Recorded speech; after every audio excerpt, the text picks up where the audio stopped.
Donald Trump, the 45th and soon to be 47th President of the United States, has always stirred controversy with his bold economic ideas. And his economic ideas, his economic proposals, have caused concerns amongst his critics as well as American economists. And amongst his economic proposals is a surprising proposal: weakening of the US dollar. Donald Trump wants to weaken the US dollar. Donald Trump wants to reduce the value of the US dollar in comparison to other currencies in the world. Now, why does Donald Trump want to reduce the value of the US dollar? Why is he advocating for a weaker US dollar? We're going to talk about all of that in this video here. But first, if you're new, please subscribe to our YouTube channel so that you do not miss our new videos. Alright, so let's get right into the video. Now, before we talk about why Donald Trump actually wants a weaker US dollar, let us talk about the current situation of the US dollar, where the US dollar stands, and what is the current value of the US dollar. So, the US dollar is actually overvalued.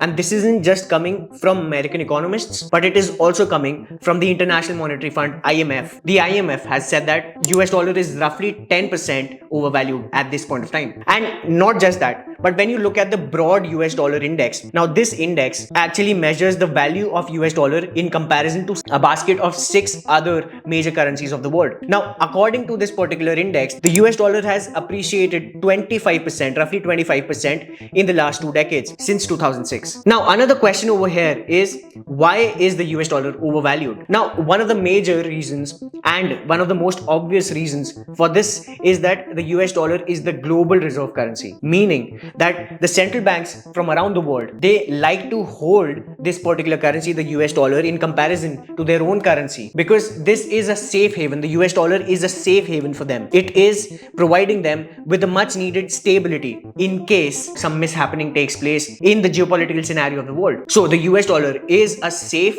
and stable instrument for central banks from around the world. That is why they have so much trust in the US dollar. And this safety and stability is also a result of a strong US economy with strong financial markets compared to other markets from around the world. Now, these markets, the US economy and the US markets, they offer better interest rates and better investment opportunities. And that is why not just central banks, but investors from around the world, they also park their investments in the US dollar and in the US economy, contributing to the overvaluation of the US dollar. Now, one more thing over here is that the US dollar is overvalued despite the US actually running into trade deficits. And the US, in fact, had a trade deficit of $1.1 trillion in 2023, which simply means that the US is importing way more than it is exporting to the rest of the world. And despite that, the US dollar is strengthening and has become overvalued. Now, this strength of the US dollar does have some advantages. For instance, it is much cheaper for the US to actually import goods from the rest of the world than to actually manufacture them in the country itself. Now, also, this strength of the US dollar actually safeguards its status as the global reserve currency because it is ensuring the US dollar's safety and stability. And that is also why other countries, they invest more in the US economy, bringing in more investments into the country, thereby making the economy even stronger. Now that we've talked about these advantages, it is also important to highlight the disadvantages, the downsides of the US dollar's strength or the overvaluation of the US dollar at this point of time. Now, the major disadvantage is that the exports of the US have become expensive. US manufacturers, they are unable to sell as much as they were when US dollar was in fact a little weaker as compared to what it is now. Domestic manufacturing has taken a hit. This is actually why Donald Trump is advocating for a weaker US dollar to protect the interests of the manufacturing industry in the US. Donald Trump wants to boost the American manufacturers, and not just manufacturers but other producers in other industries as well, because the strength of the US dollar has basically hurt the overall exports, not just a particular sector. So Donald Trump wants to rebuild the manufacturing sector of the US so that not only does the domestic demand grows, but also the exports of the US to the rest of the world, they grow as well. Now, while Trump has called for a weaker US dollar, he has also stated very clearly that he still wants the US dollar to be the global reserve currency. And he has said that any country that actually wants to leave the US dollar or is thinking about leaving the US dollar will have severe implications, as the US will then impose 100% tariffs on the country that is actually leaving the US dollar. Despite Donald Trump calling for a weaker US dollar in his economic proposals, right after his victory, the US dollar actually strengthened. And that was due to the fact that investors, they started believing that right after Donald Trump comes into the White House, he's going to increase those tariffs. And once those tariffs increase, they are going to lead to an increase in inflation in the country, because that is going to raise prices of domestic production in the country, right? And as inflation in the US increases, that is also going to raise interest rates. So it will be more attractive to invest in the US when rates are high. And that is why the markets, as soon as Donald Trump became the president, they started booming. This is where the investor sentiment lies. And the demand for the US dollar is not just going to increase because of these tariffs, but also because of the tax cuts that are going to take place. So once these tax cuts they come into place, that is going to lead to a higher disposable income of American citizens, and hence in turn they are going to raise the prices of goods and services, thereby leading to inflation again. And this cycle will continue, leading to higher interest rates, and as the interest rates rise,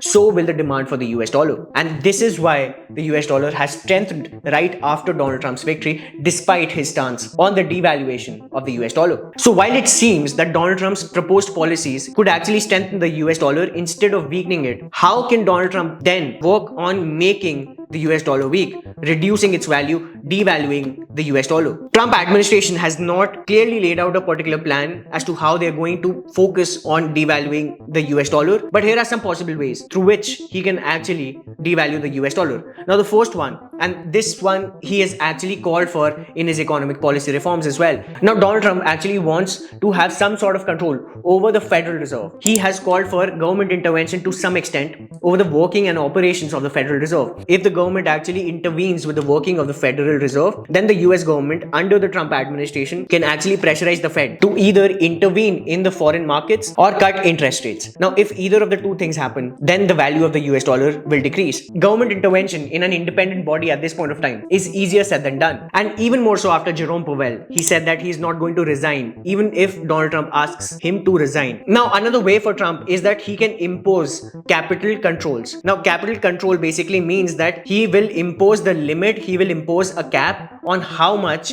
foreign investors, foreign central banks, or any foreign parties can actually purchase or invest in the US dollar backed assets. He can either impose a cap, a limit as to how much these foreign entities they can invest in the US dollar based assets, or he can also increase taxes on any of the purchases that are made by any foreign entities regarding any US dollar backed assets. Yet another way for Donald Trump at this point is that he can impose something similar to what happened in 1985 in the Plaza Accord. The Plaza Accord agreement was basically an agreement which focused on weakening the US dollar. So countries like Japan and West Germany, which is now Germany, what they did was they actually tried to increase the demand for their domestic products through tax cuts. Now once the demand for their domestic products increased, that actually led to a reduction in the demand for the US dollar, and hence they were able to contribute to the weakening of the US dollar. And on the other hand, the US government actually reduced their spendings, and that is what led to the weakening of the US dollar as well. On the other hand,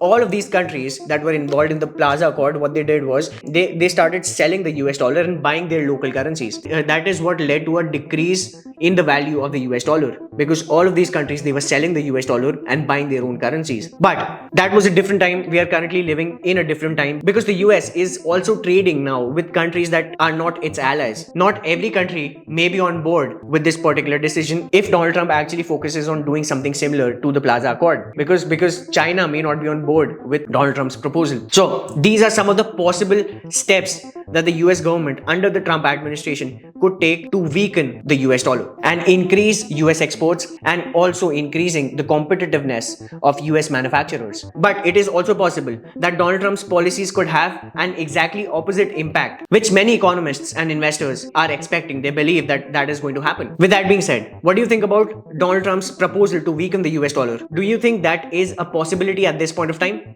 Please let me know what you think in the comments below. If you found this video valuable, please share this video with your friends and family, and please subscribe to our channel. Thank you for watching this video and have a great day.